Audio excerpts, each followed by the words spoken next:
Hi all, Ernest അക്കാഡമിയുടെ മറ്റൊരു വീഡിയോയിലേക്ക് സ്വാഗതം. ഇന്ന് ഞാൻ വന്നിരിക്കുന്നത് ഇൻഡസ്ട്രിയൽ എക്സ്റ്റൻഷൻ ഓഫീസറുമായി ബന്ധപ്പെട്ട ചില ഇൻഫർമേഷനുകളുമായിട്ടാണ് വന്നിരിക്കുന്നത്. അതിൽ തന്നെ ആദ്യം തന്നെ പറയട്ടെ, ഇൻഡസ്ട്രിയൽ എക്സ്റ്റൻഷൻ ഓഫീസർ എന്ന് പറയുന്നത് വളരെ പ്രധാനപ്പെട്ട ഒരു തസ്തികയാണ്, പ്രത്യേകിച്ച് കേരളം പോലുള്ള സംസ്ഥാനത്തിന്. കാരണം ഈ സംസ്ഥാനത്തിൻ്റെ വ്യവസായങ്ങളെ പ്രൊമോട്ട് ചെയ്യുന്നതും വ്യവസായങ്ങളുടെ എംപ്ലോയ്മെൻറ്റ് കൊണ്ടുവരുന്നതും ഓരോ വ്യക്തിയുടെയും ജീവിത സാഹചര്യങ്ങളിൽ ജീവിത നിലവാരം ഉയർത്തണമെങ്കിലൊക്കെ നേരിട്ട് പങ്കെടുക്കാൻ പറ്റുന്ന, നേരിട്ട് ജോലി ചെയ്യാൻ പറ്റുന്ന ഒരു പ്രത്യേക മേഖലയാണ് ഈ വ്യവസായ വകുപ്പ് എന്ന് പറഞ്ഞാൽ.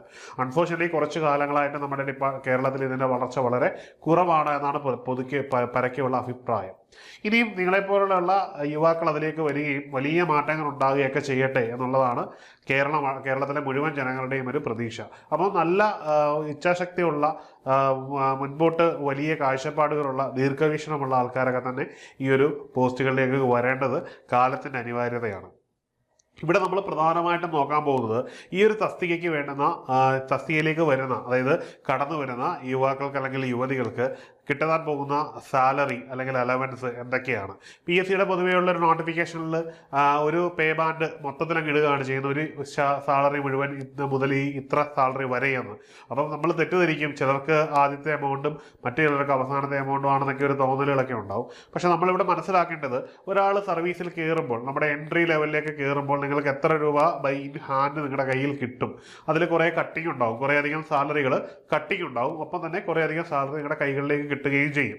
ഈ ആത്യന്തികമായ ഒരു ഗവൺമെൻറ് ജോലി എന്ന് പറയുന്നതിനോട് വലിയൊരു അട്രാക്ഷൻ ഉള്ളതും ഈ ഒരു കട്ടിങ് തന്നെയാണ്. കാരണം നിങ്ങളുടെ കയ്യിൽ നിന്ന് സാലറി കട്ട് ചെയ്ത് നിങ്ങളുടെ ബൈ ഹാൻഡിലേക്ക് സാലറി കിട്ടുന്നില്ലെങ്കിൽ പോലും ഇത് കട്ട് ചെയ്ത് ഗവൺമെൻറ് വളരെ ഫീസിബിൾ ആയിട്ടുള്ള ചില മേഖലകളിൽ ഇൻവെസ്റ്റ് ചെയ്യുകയാണ് ചെയ്യുന്നത്. അത് ഈ ഗവൺമെൻറ് മേഖലയുള്ളവർക്ക് മാത്രമാണ് ആ ഒരു പ്രിവിലേജ് കിട്ടുന്നത്. അതുകൊണ്ട് തന്നെ ജീവിതത്തിൻ്റെ ഒരു എൻഡ് ഓഫ് ദ ടൈമിൽ യാതൊരുവിധ ഡിഫിക്കൽട്ടീസും നിങ്ങളെ ബാധിക്കില്ല. നിങ്ങളെ ഡിപ്പെൻഡ് ചെയ്തിരിക്കുന്ന നിങ്ങളുടെ കുട്ടികളായാലും നിങ്ങളുടെ വൈഫ് ആണെങ്കിലും അല്ലെങ്കിൽ നിങ്ങളുടെ ഫാമിലി മൊത്തത്തിൽ ഒരു സേഫ് സോണിൽ തന്നെയായിരിക്കും എപ്പോഴും എത്തുന്നത്. അതുകൊണ്ട് തീർച്ചയായിട്ടും ഈ ഒരു ഗവൺമെൻറ് എക്സാം, എല്ലാ ഗവൺമെൻറ് എക്സാമിനും പ്രിപ്പയർ ചെയ്യുന്നവരും ഈ ഒരു ധാരണ ഉണ്ടാകേണ്ടത് അനിവാര്യതയാണ്. ഇവിടെ ഇൻഡസ്ട്രിയൽ എക്സ്റ്റൻഷൻ ഓഫീസർ എന്ന് പറയുന്നൊരു തസ്തികയാണ്. വളരെ ഉറപ്പുള്ളൊരു കാര്യം എന്ന് പറഞ്ഞാൽ, ഇതിൽ അപേക്ഷിച്ചിരിക്കുന്ന നല്ലൊരു ശതമാനം ആൾക്കാർക്കും മറ്റേതെങ്കിലും മേഖലയിൽ ജോലി ഉള്ളവരായിരിക്കും, അതിൽ യാതൊരു തർക്കവുമില്ല. വളരെ ചെറിയ പെൺകുട്ടികൾ മാത്രമോ ചെറിയ ആൺകുട്ടികൾ മാത്രമേ ഉള്ളൂ നിലവിൽ അൺഎംപ്ലോയിഡ് ആയിട്ട് എക്സാമിന് വേണ്ടി ഡെഡിക്കേറ്റഡ് ആയിട്ട് വർക്ക് ചെയ്യുക എന്നുള്ളത് ഉറപ്പാണ്. നിങ്ങൾ ജോലി ചെയ്യുന്ന ആ ഒരു തസ്തികയിൽ കിട്ടുന്ന ശമ്പളവും ഗവൺമെൻറ് തരുന്ന ശമ്പളവുമായിട്ട് ചിലപ്പോൾ ചെറിയ വ്യത്യാസങ്ങളൊക്കെ ഉണ്ടാവും. ചിലപ്പോൾ ഗവൺമെൻറ് തരുന്ന ശമ്പളം കുറവാണെന്നിരിക്കും ബൈ ഹാൻഡ് കിട്ടുന്നത്. പക്ഷേ ലോങ് റണ്ണിൽ നിങ്ങളെ സംബന്ധിച്ചിടത്തോളം കിട്ടുന്ന ശമ്പളം വളരെ വലുതാണ്. നിങ്ങളുടെ ജോബ് സെക്യൂരിറ്റി എല്ലാ കാലത്തും ഉള്ളതാണ്. അതിലെല്ലാം ഉപരി നിങ്ങൾ ഈ നാടിന് ചെയ്യാൻ പോകുന്ന ഒരു സർവീസ്, അത് വളരെ പ്രധാനപ്പെട്ടതാണ്. പ്രത്യേകിച്ചും ഈ ഒരു ഇൻഡസ്ട്രിയൽ സെക്ഷനിൽ, അതായത് ഒരു സെക്കൻഡറി സെക്ടർ എന്ന് പറയുന്നത് ഒരു എക്കോണമിയുടെ ബാക്ക് ബോൺ ആണ്. സെക്കൻഡറി സെക്ടർ വളർന്നെങ്കിൽ മാത്രമേ നമ്മുടെ എല്ലാ തരത്തിലുള്ള പ്രശ്നങ്ങളും മാറുകയുള്ളൂ. ഏറ്റവും നല്ല ഉദാഹരണമാണ് തമിഴ്നാട്. അത്തരത്തിലുള്ളൊരു മാറ്റം കേരളത്തിലും ഉണ്ടാകുവാൻ നിങ്ങളെപ്പോലെയുള്ള ആൾക്കാർ കടന്നു വരുന്നതോടെ മാറ്റങ്ങൾ ഇവിടെ എല്ലാം ഉണ്ടാകട്ടെ എന്ന് ആഗ്രഹിക്കുന്നു. അപ്പോൾ നമുക്ക് വീഡിയോയുടെ പ്രധാനപ്പെട്ട കണ്ടന്റിലേക്ക് പോകാം. ഇൻഡസ്ട്രിയൽ എക്സ്റ്റൻഷൻ ഓഫീസർ സാലറി സ്ട്രക്ചറാണ് നമ്മൾ പ്രധാനമായിട്ട് ഈ വീഡിയോയിൽ ഡിസ്കസ് ചെയ്യുന്നത്. സാലറി ആസ് യൂഷ്വൽ നോട്ടിഫിക്കേഷനിൽ പറയുന്ന പോലെ 50,200 മുതൽ 1,50,300 എന്നാണ് ഈ ഒരു സാലറി സ്കെയിൽ പറയുന്നത്. ഇവിടെ നമ്മൾ മനസ്സിലാക്കേണ്ടതെന്ന് പറഞ്ഞു കഴിഞ്ഞാൽ, നിങ്ങളുടെ എൻട്രി ലെവൽ സാലറിയാണ്. ഈ എൻട്രി ലെവൽ സാലറിയിൽ 50,200 എന്ന് പറയുന്നത് സാലറിയാണ്. പ്ലസ് അതിനകത്ത് DA ഉണ്ടാവും, മറ്റ് അലവൻസ്, HR അലവൻസ് ഉണ്ടാവും, അങ്ങനെയുള്ള പല ഘടകങ്ങളും ഉണ്ടാവും. അതിനൊപ്പം തന്നെ കുറച്ച് ഡിഡക്ഷനും ഉണ്ടാവും. അതായത് PF കട്ട് ചെയ്യും ഉറപ്പായിട്ടും. പിന്നീട് നിങ്ങളുടെ പെൻഷൻ, നിലവിലെ പെൻഷൻ എന്ന് പറഞ്ഞാൽ കോൺട്രിബ്യൂട്ടറി ആണ്. നിങ്ങളും ഗവൺമെൻറ് ഒരേപോലെ കോൺട്രിബ്യൂട്ട് ചെയ്ത് പെൻഷൻ ഫണ്ടിലേക്ക് ഇൻവെസ്റ്റ് ചെയ്തെന്ന് റിട്ടേൺ ആണ്. അത് നിങ്ങൾക്ക് തന്നെയാണ് ആത്യന്തികമായിട്ട് കിട്ടുന്നത്. ആ ഒരു ഫണ്ട് കട്ട് ചെയ്യും. പിന്നെ മറ്റ് ചില പ്രധാനപ്പെട്ട കട്ടിങ്ങുകളിലൂടെ വരും. അപ്പം നിങ്ങളുടെ ഇൻകം കൂടുന്നതുകൊണ്ട്, ഈ പറയുന്ന ബേസിക് സാലറിക്കാരും കൂടുന്നതുകൊണ്ട് അപ്പോൾ കട്ടിങ്ങും വരുന്നുണ്ട്. അപ്പോൾ കുറച്ച് എമൗണ്ടിന് ചെറിയ വ്യത്യാസം ഉണ്ടാവും. അത് എത്രയാണ്? ഇനി അലവൻസ്, ധാരാളം അലവൻസുകളുണ്ട്, ഡിഡക്ഷൻ ഉണ്ട്. ഇത് മൂന്നും കൂടി ചേർന്നാണ് ഒരു ഉദ്യോഗസ്ഥൻ്റെ ശമ്പളം എന്ന് പറയുന്നത്. ഇവിടെ നമ്മൾ ഈ പറയുന്ന സാലറി വളരെ വലിയൊരു ഭീമമായ സാലറിയാണ്. ഇനി ഈ പറയുന്ന ഉയർന്ന ശമ്പളം എന്ന് പറയുന്നത്, ഇത് ഈ ഒരു തസ്തികയിൽ തന്നെ ഇരിക്കുന്ന ഒരാൾ, സർവീസ് ഉള്ള ഒരാൾ ഈ ഒരു തസ്തികയിൽ നിന്ന് മാറ്റമൊന്നും കിട്ടാതെ ഇതേ തസ്തിക തന്നെ കണ്ടിന്യൂ ചെയ്യുന്നു. പുള്ളിയുടെ എൻ്റയർ കരിയറിൽ പ്രൊമോഷനൊന്നും പുള്ളി പ്രിഫർ ചെയ്യാതെ, പ്രൊമോഷൻ വരുന്നത് പലരും പ്രിഫർ ചെയ്യാറില്ല, പ്രിഫർ ചെയ്യാതെ ഈ ഒരു പോസ്റ്റിൽ തന്നെ കണ്ടിന്യൂ ചെയ്യുകയാണെങ്കിൽ അദ്ദേഹം മാക്സിമം ഏൺ ചെയ്യുന്ന ഈ ഒരു എമൗണ്ട് ആയിരിക്കും. പ്ലസ് അദ്ദേഹത്തിൻ്റെ സർവീസ് അനുസരിച്ചുള്ള ഗ്രോത്തും ഉണ്ടാവും, DA വരും. അങ്ങനെ പല പല ബെനിഫിറ്റ്സുകൾ അതിൽ ആഡ് ചെയ്യുന്നുണ്ടായിരിക്കും. മനസ്സിലായില്ലേ? ആ ഒരു എമൗണ്ടിനെയാണ് നമ്മളിവിടെ ഈ ഒരു കോൺടെസ്റ്റിൽ നമ്മൾ അടയാളപ്പെടുത്തിയിരിക്കുന്നത്. ഒബ്വിയസ്ലി നിങ്ങൾ മനസ്സിലാക്കേണ്ട ഒരു കാര്യമുണ്ട്, നിങ്ങൾ സർവീസിൽ കയറി കഴിഞ്ഞാൽ കഴിഞ്ഞാൽ ഒരിക്കലും ഈ ഒരു തസ്തികയിൽ തന്നെ എല്ലാ കാലവും ഇരിക്കില്ല. നിങ്ങളെല്ലാവരും കഴിവുള്ളവരാണ്. അതുകൊണ്ട് തന്നെ എന്തുണ്ടാവും, നിങ്ങൾ ഡയറക്റ്റ് ചാനലിൽ തന്നെ പ്രൊമോഷൻ കിട്ടും. അതൊന്നും മാത്രവുമല്ല, ഈ ടെസ്റ്റുകൾ, ഡിപ്പാർട്ട്മെന്റ് ടെസ്റ്റുകളുടെ ഓപ്പർച്യൂണിറ്റീസ് വരുമ്പോൾ തീർച്ചയായിട്ടും നിങ്ങളൊക്കെ എഴുതുകയും പാസ്സാവുകയും ചെയ്യും. അതുകൊണ്ട് ഈ ഒരു പേ ബാൻഡ് തുടക്കത്തിൽ മാത്രം നിങ്ങൾ അറിയേണ്ടതാണ്. എന്നാൽ കയറി ഒരു 3-4 വർഷം കഴിയുമ്പോൾ ഈ പേ ബാൻഡ് സ്ട്രക്ചറൊക്കെ മാറും, ഉയർന്ന പേ ബാൻഡ് സ്ട്രക്ചറിലേക്കൊക്കെ എത്തും എന്നതിൽ നിസ്സംശയം ഞാൻ ഉറപ്പ് തരുന്നൊരു കാര്യമാണ്. ഇതാണ് നമ്മുടെ ഒരു ബേസിക് സാലറി സ്ട്രക്ചർ. നിങ്ങൾ അറിഞ്ഞിരിക്കുക. 50,200-ഉം 1,50,300-മാണ്. 1,50,300-മാണ് ഇവിടെ നമ്മൾ സാലറി ഒരു സ്കെയിലായിട്ട് പറയുന്നത്. അപ്പോൾ ഇൻ ഹാൻഡ് എന്തായാലും ഒരു 50-ന് മുകളിൽ നിങ്ങളുടെ കയ്യിൽ വരും എന്നതിൽ യാതൊരു സംശയമില്ല, ബിഗിനിങ് നിങ്ങളുടെ സർവീസ് തുടങ്ങുമ്പോൾ തന്നെ. ഇനിയും അലവൻസുകൾ, എന്തൊക്കെ അലവൻസുകളാണ് ഒരു ഗവൺമെൻറ് എംപ്ലോയിയെ സംബന്ധിച്ചിടത്തോളം ഉള്ളത്? എല്ലാ ഗവൺമെൻറ് എംപ്ലോയീസിനും ഉണ്ട്. പക്ഷേ ഈ തസ്തികയിലേക്ക് വരുമ്പോൾ ഇതിന് എമൗണ്ട് കൂടുതലായിരിക്കും. അതുകൊണ്ട് 8,000 അടുത്തൊക്കെ ഇതിൽ എമൗണ്ട് വരും. അതായത് ഹോം റെന്റ് അലവൻസ്. നിങ്ങൾക്ക് സ്വന്തമായിട്ട് വീട്, ക്വാർട്ടേഴ്സുകളൊന്നും ഗവൺമെൻറ്റിൻ്റെ നിങ്ങൾ വാങ്ങിക്കാതിരിക്കുകയാണെങ്കിൽ, അതായത് നിങ്ങൾ ഈ ഡിപ്പാർട്ട്മെൻറ്റുമായിട്ട് ബന്ധപ്പെട്ട ക്വാർട്ടേഴ്സുകളൊക്കെ ഉണ്ടാവും, അത് നിങ്ങൾ ചൂസ് ചെയ്യാത്ത പക്ഷം നിങ്ങൾക്കിത് അവൈലബിൾ ആണ്. ഇനി അത് നിങ്ങൾ ക്വാർട്ടേഴ്സ് എന്തെങ്കിലും ചൂസ് ചെയ്താൽ ഇത് നിങ്ങൾക്ക് കിട്ടില്ല, ഓൾറെഡി അത് അങ്ങോട്ടേക്ക് പോവുകയുള്ളൂ. പിന്നീട് DA അത് കട്ടാവില്ല, അത് ആനുപാതികമായിട്ട് ഇങ്ങനെ കൂടുന്നതാണ്. ചിലപ്പോൾ കേരള ഗവൺമെൻറ്റിൽ ചില ബുദ്ധിമുട്ടുകളൊക്കെ കാരണം ചിലപ്പോഴൊക്കെ ഒന്ന് പിടിച്ചു വെക്കും, എന്നിട്ട് തരും. അല്ലെങ്കിൽ ഒരു PFൻ്റെ കൂടെ ആഡ് ചെയ്യും. അങ്ങനെയുള്ള അഡ്വാൻറ്റേജ് ഉണ്ട്. പിന്നെ ട്രാവൽ അലവൻസ്. നിങ്ങൾ ഗവൺമെൻറ്റിന് വേണ്ടി നടത്തുന്ന യാത്രകൾ, ഗവൺമെൻറ് ഡേ ടു ഡേ ആക്ടിവിറ്റീസിന് വേണ്ടി നിങ്ങൾ ഏതെങ്കിലും തരത്തിലുള്ള ട്രാവലുകൾ നടത്തിയിട്ടുണ്ടെങ്കിൽ അതിൻ്റെ എല്ലാം അലവൻസ് നിങ്ങൾക്ക് എലിജിബിൾ ആണ്. പിന്നെ സ്ത്രീകൾക്ക് മാത്രമായിട്ട് ലഭിക്കുന്നതാണ് മെറ്റേണിറ്റി. അതായത് ഗർഭം എന്ന് പറയുന്നത്, അല്ലെങ്കിൽ ഒരു പെറ്റേണിറ്റി അവസ്ഥ എന്ന് പറഞ്ഞാൽ അത് നാച്ചുറൽ ആയിട്ടുള്ള ഫിനോമിനയാണ്. അതുകൊണ്ട് തന്നെ മദർഹുഡ് ഒരു റൈറ്റ് ആയതുകൊണ്ട് തന്നെ അവർക്ക് സാലറിയോട് കൂടി തന്നെയുള്ള ലീവായിരിക്കും ലഭിക്കുക എന്നുള്ളതാണ്. അതൊരു വളരെ പ്രധാനപ്പെട്ട ഒരു കാര്യമാണ്.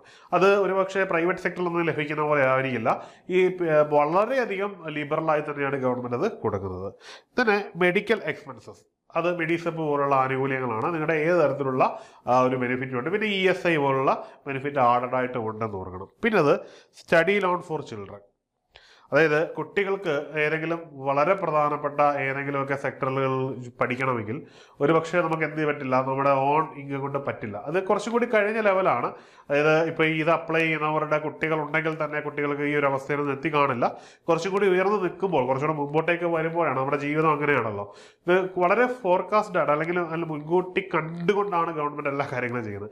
നിങ്ങളുടെ ഒരു മിഡ് പാത്തിലേക്ക് എത്തുമ്പോൾ, നിങ്ങളുടെ മക്കൾക്ക് ഒരു 18 അല്ലെങ്കിൽ ഒരു 16-17 വയസ്സൊക്കെ എത്തുമ്പോൾ നിങ്ങൾക്കിത് അനിവാര്യമായിട്ട് വരും. അപ്പോൾ ഇതൊരു വലിയ അനുഗ്രഹമായിരിക്കും. നിലവിൽ നമുക്കത് തോന്നുമ്പോൾ നമ്മുടെ ആ ഒരു ചെറിയ പ്രായത്തിൽ വലിയൊരു അട്രാക്ഷനായിട്ട് തോന്നെങ്കിലും ആ സമയത്ത് നിങ്ങൾക്ക് ഇതൊരു വലിയ ഒരു എന്താ പറയുന്നത് ഒരു അനുഗ്രഹമായിരിക്കും. അന്നത്തെ ഏറ്റവും അഡ്വാൻസ്ഡ് ആയിട്ടുള്ള എഡ്യൂക്കേഷന് വേണ്ടി ഫണ്ട് എന്ന് പറയുന്നൊരു ബുദ്ധിമുട്ടാവില്ല എന്ന് പറയുന്നത് ഏറ്റവും വലിയൊരു ഘടകമാണ്. അടുത്തത് റിട്ടയർമെൻറ്റ് ബെനിഫിറ്റ്സ്. ഏതൊരു കാര്യത്തിൻ്റെയും ഏറ്റവും ഗുഡ്നസ് നമ്മൾ കാണണം. ഇവിടെ ഏറ്റവും പ്രധാനപ്പെട്ട ഒരു പോസിറ്റീവ് സൈഡാണത്. റിട്ടയർമെൻറ്റ് ചെയ്യുമ്പോൾ നിങ്ങൾക്ക് കിട്ടാൻ പോകുന്ന ഒരു വലിയൊരു എമൗണ്ട് ആയിരിക്കും. ഈ ഒരു സാലറി സ്ട്രക്ചറോടുകൂടി കയറുന്ന ഒരാൾക്ക് റിട്ടയർമെൻറ്റ് സമയത്ത് ഏതാണ്ട് 1 കോടി രൂപയ്ക്ക് മുകളിലായിരിക്കും അത് കിട്ടുന്നത്.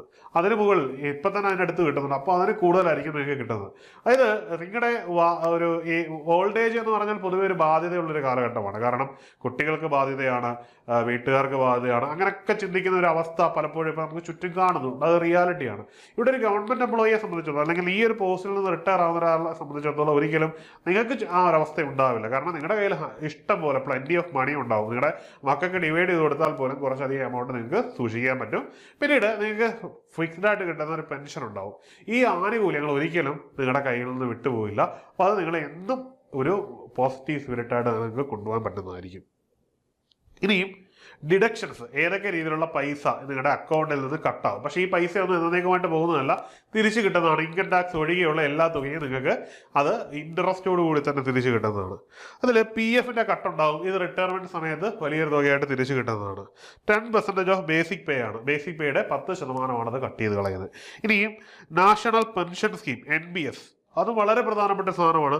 അതും 10%, DAയുടെ 10%ആണ് കട്ട് ചെയ്യുന്നത്. പക്ഷേ നമുക്കറിയാമല്ലോ, നാഷണൽ പെൻഷൻ സ്കീമിലൊക്കെ നമ്മൾ നേരിട്ട് തന്നെ ഇൻവെസ്റ്റ് ചെയ്തതിന് കിട്ടുന്ന ഗ്രോത്ത് വളരെ വലുതാണ്. അപ്പോൾ നമ്മൾ പോലും അറിയാതെ ഈ നാഷണൽ പെൻഷൻ സ്കീമിലേക്ക് ഒരു ഇൻവെസ്റ്റ്മെന്റ് പോവുകയാണ്. നമ്മൾ അത്യാവശ്യം നിങ്ങൾക്ക് സംശയം ഉണ്ടെങ്കിൽ ഒരു ബാങ്കിൽ പോയിട്ട് ചോദിച്ചാൽ മതി, ഏതെങ്കിലും നാഷണൽ പെൻഷൻ സ്കീമിൽ ഇൻവെസ്റ്റ് ചെയ്താൽ ഉണ്ടാകുന്ന ഗ്രോത്ത് എത്രത്തോളമാണെന്ന്. ഇപ്പോൾ നമ്മുടെ ഒരു ബാങ്ക് തരുന്ന റേറ്റിനേക്കാളും ഈവൻ ഒരു ഇൻഷുറൻസ് തരുന്ന ഗ്രോത്തിനേക്കാളും ഒക്കെ വളരെ വലുതാണ്. അത്രയും വലിയൊരു തുക നമ്മൾ പോലും അറിയാതെ നമുക്ക് വേണ്ടി ആര് ചെയ്യുന്നു, ഗവൺമെന്റ് ഒരു ഇൻവെസ്റ്റ്മെന്റ് നടത്തുകയാണ്. അപ്പം നമുക്ക് ഒരു ടൈമിൽ നമുക്ക് ഇതെല്ലാം റിട്ടേൺ ആയിട്ട് കിട്ടും. നമ്മുടെ ഒരു സമയം നമ്മൾ സേഫായിട്ട് നിൽക്കുകയാണ്. നമ്മുടെ ഒരു പ്രധാനപ്പെട്ട എന്താ പറയുന്നത്, ഒരു ക്രിട്ടിക്കൽ ടൈമിൽ നമ്മളെ പ്രൊട്ടക്ട് ചെയ്ത് ഇത് നിൽക്കുകയാണ്. ഇനി ഇത് കൂടാതെ ഇതിനു മുമ്പ് എപ്പോഴെങ്കിലും അത്യാവശ്യമായിട്ട് വരികയാണെങ്കിൽ PF-ൽ നിന്നൊക്കെ ലോൺ എടുക്കാനുള്ള പ്രൊവിഷൻസും ഉണ്ട്. ഇനി അടുത്തത് ഇൻകം ടാക്സ്. ഇത് തിരിച്ചൊന്നും കിട്ടത്തില്ല. നമ്മുടെ ഒരു കമ്മിറ്റ്മെന്റ് ആണ്, രാജ്യത്തിന്റെ ഡെവലപ്മെന്റിന് വേണ്ടി എന്താണോ ചെയ്യേണ്ടത് അത് കൊടുക്കണം. നിങ്ങളുടെ ഇൻകം സാലറിയുടെ സ്ലാബ് എത്രയാണോ അതിന് ആനുപാതികമായിട്ട് അതാത് കാലങ്ങളിൽ ഗവൺമെന്റ് ഡിറ്റർമിൻ ചെയ്യുന്ന പെർസെൻറ്റേജ് ഓഫ് എന്ത് കൊടുക്കേണ്ടി വരും, ഇൻകം ടാക്സുകൾ കൊടുക്കേണ്ടി വരും. ഇത് തിരിച്ചു കിട്ടത്തില്ല. ഇത് പക്ഷേ ഒരു റെസ്പോൺസിബിൾ പൗരന്റെ ഉത്തരവാദിത്തമാണ്, അത് നിങ്ങൾ ചെയ്യണം. ഇനി പറയാനുള്ളതെന്ന് പറഞ്ഞാൽ IEയുടെ ഫോക്കസ് ബാച്ചിനെ പറ്റിയാണ്. നമ്മുടെ കോഴ്സുകൾ കൃത്യമായിട്ട് നടന്നുകൊണ്ടിരിക്കുകയാണ്. പിന്നെ പറയാനുള്ളത്, ഇതിൻ്റെ നോട്ടിഫിക്കേഷൻ മറ്റു കുറച്ചായതുകൊണ്ട് തന്നെ നമ്മുടെ ക്ലാസ്സുകളൊക്കെ കുറച്ച് നടന്നിട്ടുണ്ട്. അതുകൊണ്ട് തന്നെ പുതുതായിട്ട് വരുന്നവർ, അതായത് ഇനിയെങ്കിലും പ്രിപ്പയർ ചെയ്ത് തുടങ്ങാം, അതായത് അപ്ലൈ ചെയ്തിട്ടുണ്ട്, പ്രിപ്പയർ ചെയ്യാൻ തുടങ്ങിയിട്ടുമില്ല, ഒരു നല്ലൊരു ഇൻസ്റ്റിറ്റ്യൂട്ടിൽ ചേർന്നിട്ടുമില്ല എന്ന് കരുതുന്നവർക്ക് പ്രത്യേകിച്ച് പറയാനുള്ളൊരു കാര്യം എന്ന് പറഞ്ഞാൽ, നിങ്ങൾക്ക് വളരെ കൃത്യമായിട്ട് പിക്കപ്പ് ചെയ്ത് ഇനി എക്സാമിന് വളരെ കുറച്ച് സമയങ്ങളൊക്കെ വരികയുള്ളൂ. ഡേറ്റ് അനൗൺസ് ചെയ്തില്ലെങ്കിലും നമ്മുടെ മുമ്പിൽ ഒരു 90 ദിവസം അല്ലെങ്കിൽ 100 ദിവസം സെറ്റ് ചെയ്ത് നമ്മൾ മുമ്പോട്ട് പോവുക. അപ്പോൾ എപ്പോൾ വേണമെങ്കിലും എന്ത് ചെയ്യാം, ഈ ഒരു പരീക്ഷയ്ക്കുള്ള ടൈം എത്താം. അപ്പോൾ അതുകൊണ്ട് നമ്മൾ കരുതിയിരിക്കുക. അപ്പോൾ നിങ്ങൾ ഇപ്പോൾ ക്ലാസ്സുകൾ കടന്നു പോയി അല്ലെങ്കിൽ പഠിച്ചില്ല എന്ന് കരുതി ഉഴപ്പേണ്ടുന്ന സമയമൊന്നുമല്ല. നിങ്ങൾക്ക് നമ്മുടെ ക്ലാസ്സുകൾ റിവൈസ് ചെയ്തെടുക്കുവാനുള്ള ഒരു സ്റ്റഡി പ്ലാൻ തന്നെ നമ്മൾ പ്രിപ്പയർ ചെയ്തിട്ടുണ്ട്. അതായത് ഈ ഇപ്പം നടക്കുന്ന കുട്ടികൾക്കൊപ്പം തന്നെ എത്തി നിങ്ങൾക്കും ആ ഒരു ലെവലിലെത്തി പരീക്ഷയെ വളരെ ഈസി ആയിട്ട് ഓവർകം ചെയ്തെത്തക്ക രീതിയിലൊരു സ്റ്റഡി പ്ലാൻ നമ്മൾ പ്രിപ്പയർ ചെയ്തിട്ടുണ്ട്. നമ്മുടെ ക്ലാസ്സുകളുടെ രീതികൾ അനുസരിച്ച് കൊണ്ടുവന്ന് നമ്മൾ ആ പ്ലാൻ തരും. അതനുസരിച്ച് ഇനി ചേരുന്നവർ അല്ലെങ്കിൽ വേറെ എവിടെയെങ്കിലും സമയം വെറുതെ കളഞ്ഞവർ അവർക്കൊക്കെ വന്ന് കൃത്യമായിട്ട് പഠിച്ചു തുടങ്ങാനുള്ളൊരു റൈറ്റ് ടൈം ഇതാണെന്ന് തന്നെ കരുതുക. ഈ നിമിഷം നിങ്ങളുടെ റൈറ്റ് ടൈമായിട്ട് കരുതി നിങ്ങൾ ജോയിൻ ചെയ്യുക. അപ്പോൾ നിങ്ങൾക്ക് ഏത് രീതിയിലും പിക്ക് ചെയ്ത് ഈ ഫോക്കസ് ബാച്ചിൽ ജോയിൻ ചെയ്യാൻ പറ്റും. മാത്രവുമല്ല, ഇപ്പം നിലവിലെ കുട്ടികൾ ഏത് ലെവലിലെത്തിയോ ആ ലെവലിലേക്ക് നിങ്ങൾക്ക് എത്താനും പറ്റും. ഒരു ചെറിയൊരു ദിവസത്തെ ഒരു ഷോർട്ട് ടൈമിൻ്റെ ഒരു കൃത്യമായിട്ടുള്ള സ്റ്റഡി പ്ലാൻ ഉണ്ട്. കുറച്ച് നിങ്ങൾ ആത്മാർത്ഥമായിട്ട് വർക്ക് ചെയ്താൽ മാത്രം മതി. നമ്മൾ അതിനുള്ള പ്ലാനും മെറ്റീരിയലും തരും. അതനുസരിച്ച് നിങ്ങൾക്ക് പ്രിപ്പയർ ചെയ്താൽ വളരെ ഈസി ആയിട്ട് തന്നെ നിങ്ങൾക്ക് എന്ത് ചെയ്യാം, ഈ ഒരു ഗോളിലേക്ക് എത്താൻ പറ്റും. ഈ ഒരു സംസ്ഥാന സർക്കാരുള്ള ഇത്രയും പ്രസ്റ്റീജിയസ് ആയിട്ടുള്ള ജീവിതം സേഫ് ആവുന്ന ഒരു തസ്തികയിലേക്ക് നിങ്ങൾക്ക് എത്താൻ പറ്റും. അത്യാവശ്യം നന്നായിട്ട് തന്നെ കഴിഞ്ഞ തവണയൊക്കെ അഡ്വൈസ് കൊടുത്തിട്ടുള്ള ഒരു ഡിപ്പാർട്ട്മെന്റ് ആണ്, വേക്കൻസിയാണിത്. അതുകൊണ്ട് തന്നെ നിങ്ങൾ എന്ത് ചെയ്യുക, നിങ്ങളതിനെ ഒട്ടും ഉഴപ്പാതിരിക്കുക, കൃത്യമായിട്ട് തന്നെ ചെയ്യുക. പിന്നെ നിങ്ങൾക്ക് അറിയാമല്ലോ, നിങ്ങൾക്ക് എവിടെ ഇരുന്ന് ഇത് പഠിക്കാൻ പറ്റും. ലോകത്തിന്റെ ഏത് കോണിലിരുന്ന് നമ്മുടെ കോഴ്സ് പഠിക്കാൻ പറ്റും. നമ്മുടെ ക്ലാസ്സുകൾ ഏറിയ ഒന്നും ലൈവ് പ്ലസ് റെക്കോർഡാണ്. ലൈവായിട്ട് എടുത്ത ക്ലാസ് നമുക്ക് റെക്കോർഡായിട്ട് അവൈലബിൾ ആണ്. പിന്നെ നിങ്ങളുടെ ഡൗട്ട്സ് ക്ലിയർ ചെയ്യാൻ വേണ്ടി നമ്മൾ ലൈവായിട്ട് തന്നെ ഡൗട്ട് ക്ലിയറൻസ് സെഷൻസ് പ്രൊവൈഡ് ചെയ്തിട്ടുണ്ട്. പിന്നെ ഇത് മാത്രമല്ല, നിങ്ങൾക്ക് 24 മണിക്കൂറും പ്രവർത്തിക്കുന്ന ഒരു വാട്സാപ്പ് കമ്മ്യൂണിറ്റി ഉണ്ട്. അതുവഴി നിങ്ങളുടെ ഏത് സംശയങ്ങളും നിങ്ങൾക്ക് റിസോൾവ് ചെയ്യാൻ പറ്റുന്നതാണ്. പിന്നെ ഇതിന് ഏറ്റവും വലിയ ഒരു കീ എന്ന് പറഞ്ഞാൽ ടെസ്റ്റ് സീരീസ് ആണ്. നമ്മൾ 4 തരം ടെസ്റ്റ് സീരീസുകളാണ് ചെയ്യുന്നത്. മൊഡ്യൂൾഡ് ബേസ് ആയിട്ടുള്ളതുണ്ട്, പിന്നെ വീക്കിലി നടന്ന ടെസ്റ്റ് സീരീസ് ഉണ്ട്, പിന്നെ ആസ് യൂഷ്വൽ നമ്മുടെ ടെസ്റ്റ് സീരീസ് തന്നെ ഉണ്ട്. അതായത് പരീക്ഷാ മാതൃകയിൽ നടത്തുന്ന ടെസ്റ്റ്, ആ ഒരു പാറ്റേണും ഉണ്ട്. നിങ്ങൾ ഡിലേ ആയെന്ന് കരുതി ഇതൊന്നും നിങ്ങൾക്ക് നഷ്ടപ്പെടത്തില്ല. ഇതെല്ലാം സിസ്റ്റമാറ്റിക്കായിട്ട് ചെയ്ത് ഇവരിപ്പോൾ എവിടെ നിൽക്കുന്ന ആ ലെവലിലേക്ക് നിങ്ങളെ കൊണ്ട് എത്തിക്കുന്ന രീതിയിലുള്ള സ്റ്റഡി പ്ലാൻ തന്നെയാണ് നമ്മൾ പ്ലാൻ ചെയ്തിട്ടുള്ളത്. അതുകൊണ്ട് തന്നെ ഇത് റൈറ്റ് ടൈമാണ്, നിങ്ങൾ ജോയിൻ ചെയ്യുക. നമ്മൾ പെട്ടെന്ന് വന്നാൽ, പരീക്ഷ പെട്ടെന്ന് വന്നാൽ ഉടൻ വരും എന്ന് തന്നെ കരുതി പ്രിപ്പയർ ചെയ്യുക. കുറച്ച് മുമ്പോട്ട് പോയാലും കുഴപ്പമൊന്നുമില്ല, അത് നമുക്ക് ആഡ് അഡ്വാൻറ്റേജ് വീണ്ടും റിവൈസ് ചെയ്യാം. എങ്കിൽ മാത്രമേ നമുക്ക് എന്ത് ചെയ്യാൻ പറ്റത്തുള്ളൂ, സക്സസ്സിൽ എത്താൻ പറ്റത്തുള്ളൂ. കുറച്ച് എഫർട്ട് ഇട്ടാൽ നമുക്ക് എന്ത് കിട്ടും, ജീവിതത്തിൽ വലിയ റിസൾട്ടുകൾ കിട്ടും എന്നുള്ളതാണ് അതിൻ്റെ ഒരു റിയാലിറ്റി. അപ്പം എല്ലാവരും പ്രിപ്പയർ ചെയ്യുക, എല്ലാവരും കോഴ്സിൽ ജോയിൻ ചെയ്യുക. ഇതുമായിട്ട് ബന്ധപ്പെട്ട എന്ത് കാര്യങ്ങൾക്ക് വേണമെങ്കിൽ നിങ്ങൾ എന്ത് ചെയ്യുക, നിങ്ങൾ ഈ കോഴ്സുമായിട്ട് ബന്ധപ്പെട്ട കാര്യമാണെങ്കിലോ വീഡിയോയുമായി ബന്ധപ്പെട്ട കാര്യങ്ങളാണെങ്കിലോ എന്താണെങ്കിലും നിങ്ങൾക്ക് താഴെയുള്ള ഗൂഗിൾ ഫോമിൽ ഫില്ല് ചെയ്യാവുന്നതാണ്. മറ്റൊരു കാര്യം എന്ന് പറയുന്നത്, ഇൻഡസ്ട്രിയൽ എക്സ്റ്റൻഷൻ ഓഫീസറിന്റെ റാങ്ക് ഫയൽ നമ്മൾ പബ്ലിഷ് ചെയ്തിരുന്നു. നിലവിൽ അതിന്റെ സ്റ്റാറ്റസ് പൂർണ്ണമായിട്ട് സോൾഡ് ഔട്ട് ആയിരിക്കുകയാണ്. ഇനിയും നിങ്ങൾക്ക് അത് ആവശ്യമുണ്ടെന്നുണ്ടെങ്കിൽ, അതായത് പുതുതായിട്ട് പഠിച്ചു തുടങ്ങുന്നവരും നിലവിൽ വാങ്ങാത്തവർക്കും അത് ആവശ്യമുണ്ടെന്നുണ്ടെങ്കിൽ നിങ്ങൾ താഴെയുള്ള ഗൂഗിൾ ഫോമിൽ ഒന്ന് നിങ്ങൾ മെൻഷൻ ചെയ്താൽ മതി. നമ്മളത് പ്രിന്റ് ചെയ്തിട്ട് നിങ്ങളെ കോൺടാക്ട് ചെയ്യുന്നതായിരിക്കും. കാരണം നമ്മൾ ഉദ്ദേശിച്ചതിനേക്കാളും വലിയ ഡിമാൻഡാണ് ഈ ബുക്കുകൾക്ക് വന്നത്. അതുകൊണ്ട് നമുക്ക് സോൾഡ് ഔട്ട് ആയിപ്പോയി. അപ്പോൾ അതുകൊണ്ട് തന്നെ എല്ലാവർക്കും എത്തിയിട്ടില്ല എന്നത് ഞങ്ങൾക്ക് അറിയാം. അതുകൊണ്ടാണ് ഇങ്ങനൊരു സജഷൻ വച്ചത്. നിങ്ങൾക്ക് ആവശ്യമുണ്ടെങ്കിൽ നിങ്ങൾ ജസ്റ്റ് ഗൂഗിൾ ഫോമിൽ ഒന്ന് നിങ്ങൾ നോട്ട് ചെയ്യുക എന്നുള്ള ജോലി മാത്രം മതി. നമ്മൾ നിങ്ങളെ കോൺടാക്ട് ചെയ്തോളാം, ഉടൻ തന്നെ കോൺടാക്ട് ചെയ്ത് നിങ്ങളുടെ കൈകളിലേക്ക് എത്തിക്കും. അത് പ്രിന്റ് ചെയ്ത് എത്തിക്കാൻ അധികം സമയം ആവില്ല എന്നുള്ളതാണ്. അതുകൊണ്ട് തന്നെ ഡെഫിനറ്റ്ലി നിങ്ങൾക്ക് ഈ ബുക്ക് ആവശ്യമുണ്ടെങ്കിൽ ജസ്റ്റ് ഗൂഗിൾ ഫോമിൽ നിങ്ങൾ എന്ത് ചെയ്യുക, നിങ്ങളൊന്ന് മെൻഷൻ ചെയ്യുക എന്നുള്ളതാണ്. അപ്പം നിങ്ങൾ എല്ലാവരും ചെയ്യുക. നിങ്ങളുടെ കൃത്യമായിട്ടുള്ള പഠനത്തിന് നമുക്കൊരു ഹാർഡ് കോപ്പി കയ്യിൽ ഉണ്ടാകുന്നത് എപ്പോഴും ബെറ്റർ ഒരു ഓപ്പർച്യൂണിറ്റിയാണ്. അത് നിങ്ങൾ ചെയ്യണം എന്നാണ് പറയാനുള്ളത്. അപ്പം നിങ്ങൾ ആവശ്യമുണ്ടെങ്കിൽ ഗൂഗിൾ ഫോമിൽ ഒന്ന് ഫില്ല് ചെയ്തേക്കും. ഇനിയും അടുത്തൊരു കാര്യം പറയുന്നത്, ഓൾറെഡി നിങ്ങൾ പ്രിപ്പയർ ചെയ്തുകൊണ്ടിരിക്കുന്നവരോടാണ്, ഒപ്പം തുടങ്ങുന്നവരോടും. നിങ്ങൾ യാതൊരുവിധ കോച്ചിങ്ങിനും ജോയിൻ ചെയ്തിട്ടില്ല, ഇനി കോച്ചിങ്ങിൽ നമ്മുടെ കോച്ചിങ്ങിൽ തന്നെയാണ് അല്ലെങ്കിൽ മറ്റേതെങ്കിലും ഇൻസ്റ്റിറ്റ്യൂഷൻ്റെ കോച്ചിങ്ങിലാണ്, എവിടെയെങ്കിലും ആയിക്കൊള്ളട്ടെ, അവിടെ പ്രധാനമായിട്ടും നമുക്ക് വേണ്ടതാണ് ഈ പരീക്ഷകളെ എപ്പോഴും നമ്മളെ ടാക്ടിക്കലി മുമ്പോട്ട് കൊണ്ടുപോകുന്നൊരു സംഗതിയാണ് നമ്മുടെ ടെസ്റ്റ് സീരീസുകൾ എന്ന് പറയുന്നത്. നമ്മൾ ഇൻഡസ്ട്രിയൽ എക്സ്റ്റൻഷൻ ഓഫീസറിന് വേണ്ടി rank boosting test series conduct ചെയ്തിട്ടുണ്ട്. അത് വളരെ വളരെ കോംപ്രിഹെൻസീവ് ആയിട്ടാണ് 5000-ലധികം ചോദ്യങ്ങൾ ഉൾപ്പെടുത്തിക്കൊണ്ട് സിസ്റ്റമാറ്റിക്കായിട്ട് നടത്തിയൊരു ക്വസ്റ്റ്യൻ ആണ്. നിങ്ങൾ പഠനത്തിന് ഏറ്റവും കൂടുതൽ നമ്മളെ മുമ്പോട്ട് നയിക്കുന്ന ഒരു ഘടകമാണ് ഈ ഒരു ടെസ്റ്റ് സീരീസ് എന്ന് പറഞ്ഞു കഴിഞ്ഞാൽ. ഈ കൂടുതൽ ചോദ്യോത്തരങ്ങൾ പഠിച്ചാൽ പെട്ടെന്ന് നമുക്ക് കൂടുതൽ നമുക്ക് ആൻസർ ചെയ്യാനുള്ള ഓപ്ഷൻ കിട്ടും. തെറ്റുന്നതിനുള്ള സാധ്യത കുറയ്ക്കും. നമ്മൾ പരീക്ഷ ഹാളിലുള്ള ആ ഒരു ബുദ്ധിമുട്ടുകളെല്ലാം ഇല്ലാതാവും. പഠിച്ചതുകൊണ്ട് മാത്രം കാര്യമില്ല, പഠിച്ചത് നമുക്ക് പേപ്പർ ഡെലിവർ ചെയ്തെങ്കിൽ മാത്രമേ നമുക്ക് റാങ്ക് ലിസ്റ്റിൽ ഉൾപ്പെടാൻ പറ്റൂ. അതിന് നിങ്ങളെ തീർച്ചയായിട്ടും സഹായിക്കുന്ന ഒരു കാര്യമാണ് ഈ റാങ്ക് ബൂസ്റ്റിങ്ങിനുള്ള ടെസ്റ്റ് സീരീസ്. ഉടൻ തന്നെ നിങ്ങൾ എന്ത് ചെയ്യുക, എന്ത് ചെയ്തില്ലെങ്കിലും നിങ്ങൾ ഇത് മസ്റ്റായിട്ട് ചെയ്യണം. നിങ്ങൾ ഈ ടെസ്റ്റ് സീരീസിൽ ജോയിൻ ചെയ്യുക എന്നുള്ളതാണ്. അതിനും താഴെയുള്ള ഗൂഗിൾ ഫോമിൽ നിങ്ങൾ ലിങ്ക് കണക്ട് ചെയ്താൽ മതി. അതിൽ നിങ്ങൾ ഡീറ്റെയിൽസ് ഫില്ല് ചെയ്ത് കൊടുക്കുക. നിങ്ങൾക്ക് വളരെ നിസ്സാരമായിട്ട് തന്നെ ഇത് ആക്സസ് ചെയ്യാൻ പറ്റും. നിങ്ങളുടെ കരിയറിനെ സംബന്ധിച്ചിടത്തോളം ഏറ്റവും പ്രധാനപ്പെട്ട ഒരു കാര്യമാണ്. ലോകത്തിലെ ഏത് പരീക്ഷയാണെങ്കിലും നമുക്ക് ക്രാക്ക് ചെയ്യണമെങ്കിൽ ടെസ്റ്റ് സീരീസ് ഉണ്ടെങ്കിലേ പറ്റൂ. അത് സിവിൽ സർവീസ് ആണെങ്കിലും നമ്മുടെ പിയൂൺ ലെവലുള്ള എക്സാം ആണെങ്കിലും ടെസ്റ്റ് സീരീസ് ഇല്ലാതെ നമുക്ക് ഒരു കളികളും ഇല്ല. ഇതും അത് തന്നെയാണ്. അപ്പം മസ്റ്റായിട്ട് നിങ്ങൾ ചെയ്യേണ്ട ഒരു കാര്യമാണ്. അപ്പോൾ നിങ്ങൾ കൃത്യമായിട്ട് ഇത് ചെയ്യുമെന്ന് വിശ്വസിക്കുന്നു. അപ്പം ഇവയൊക്കെ നിങ്ങളുടെ കരിയറിനെ ഗ്രോത്ത് ചെയ്യാൻ വേണ്ടിയുള്ള ഘടകമാണ്, അല്ലാതെ മറ്റൊന്നുമല്ല. അപ്പോൾ എല്ലാവരും ഇത് ചെയ്യുമെന്ന് വിശ്വസിച്ചുകൊണ്ട് നമുക്ക് മറ്റൊരു വീഡിയോയിൽ കാണാം. Good bye.